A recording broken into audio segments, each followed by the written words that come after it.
दिनै Banargaon block committee बे block कमिटिनि बानजायनायाव मोनसे इन्टार प्राइमारि फुटबल टुर्नामेन्ट बेवहाय दिनै जोबथा बादायलायनाय बेयाव बादायलायनायाव आंखौबो सासे आलासि महरै लेंहरदों दा फैनानै गोजोननाय मोनदों आरो बे खेलाखौ दिनै नुबाय बेवहाय माने माखासे बायजोनिबो गेलेग्राफोर दङ दिनै हलिचरन बिथाङाबो गेलेफैदों कलम्बियानि प्लेयार सानै दंफैयो बिथांमोनाबो गेलेफैदों दा बेवहाय नुनो मोनदों जोंनि ओनसोलनि माखासे लाइमोनफ्रा एनकारेज जादों फुटबल गेलेनायखौ नुनानै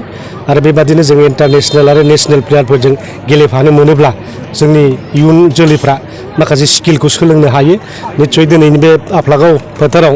दिनै इन्टारनेशनेल प्लेयार दिनै ISL आव गेलेग्रा प्लेयारफ्रा दिनै माने आगान होफैदों हिसाबै गेलेफैदों हिसाबै हयथ' मोनसे मेम'रेबल जायगा जासिगोन बियो आरो बे ओनसोलनिफ्रायनो हयथ' जों इयुन समाव जों मोजां गेलेगिरि मोननो हागोन बेखौ जों हास्थायनो हायो जोंनि BPF हान्जानि जे उद्देश्य लक्ष्यफ्रा बेनो जों इयुन जोलैखौ जाहाथे गेलेनाय बिथिङावबो आवगायलांनो हायो फुटबलल' नङा जोङो क्रिकेट गेलेनाय जोङो काबादि गेलेनाय आर्सारि गेलेनाय एथलेटिक्स गासिबो बिथिङावनो जों जोंनि इयुन जोलैखौ आवगायलांनो थाखाय जोङो साखाफारा जादों मैया जोङो इयुथनि मोनसे टीमा दिनै गरेस्वराव थांनानै सासे आन्डार 14 क्रिकेट गेलेग्रा आसामनि चेम्पियन जानाय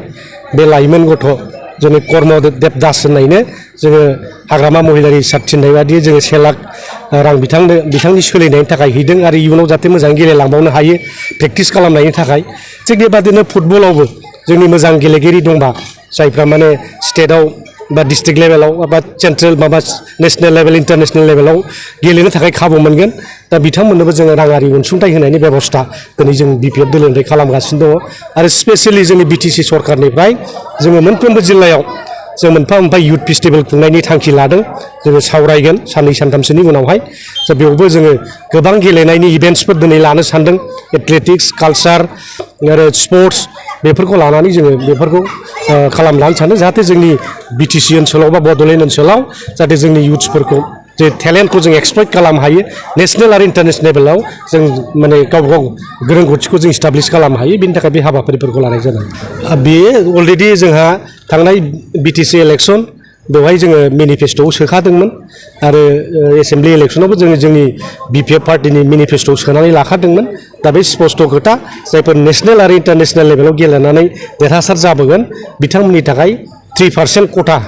रिजार्भेसन हिसाबै बेखौ लाखिनाय जादों दा बेबादिनो दा सोलिबाय थानाय रिक्रुटमेन्ट प्रसेस बेफ्राव जोङो माने जोंनि स्पर्ट्स पार्सनेलिटिसफोरनो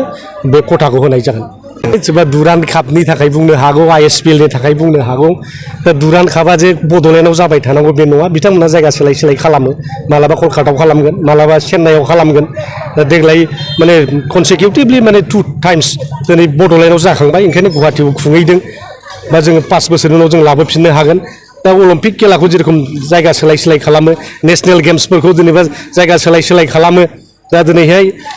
2036 सनाव अलिम्पिक गेम्सआ इन्डियाआव जाफैनो नागिरदों माने 2030 सनाव कमनवेल्थ गेमआ जोंनि इन्डियाआव जाफैफिननो नागिरदों बेफोर मोनसे सर्सा जागासिनो दङ दा बिदिनो जायगा सोलाय जाबाय थागोन दा बेबादिनो दुरान्ड कापआ हयथ' 5 इयार्सनि उनाव जोंनाव फैगोन मालाबा नेशनेल गेम्सआ जोंनि बड'लेण्डआवनो खुंनानै हरनांगौ होननानैबो मोनसे अफार फैनो हागौ दा कमनवेल्थ गेम्सआव जोंनि बड'लेण्डआव 2-3सो खेला सालायनो हयथ' दैथायहरनो हागौ दा बेवहाय जों माखासे बेरेखा दोलोनि मानसिफ्रा जेखि बुङा मानो बे माने सिस्टेम थायो नियम थायो जायगा सोलाय खेलाखौ खालामबाय थायो देग्लाय जोङो बनरगाव ब्लक कमिटिनि जेनाखि इन्टार प्राइमारि जे फुटबल टुर्नामेन्ट देग्लाय आफलागाव खालामदों खालमासि जों बनरगाव फोथाराव खालामगोन खाग्राबारि फोथाराव खालामगोन जों फिर खालमासि मागुरमारियाव खालामहैगोन फिर खालमासि जोङो माबायाव खालामहैगोन सुखानजराव खालामहैगोन जेराव मोजां फोथार दङ मोजां पार्किंनि बेबस्थाफोर दङ जोंनि गेलेगिरिफोर माने बेहाय माने बास पार्किंनि थाखाय नायग्राफोरनि थाखाय मोजां एकमडेट खालामनो हानाय जायगाफोरखौ जों नागिर बेफोरखौ खालामबाय थानाय जागोन दा बेवहाय माने खुनु राजनितिक खालामनायनि बे माबा नङा साबजेक्ट नङा बे बिथांमोना जेखि होना मानो जोंहा बेहाय बुंनांगौ गैया जा जोंनि स्टाइलाव जों थांबाय थागोन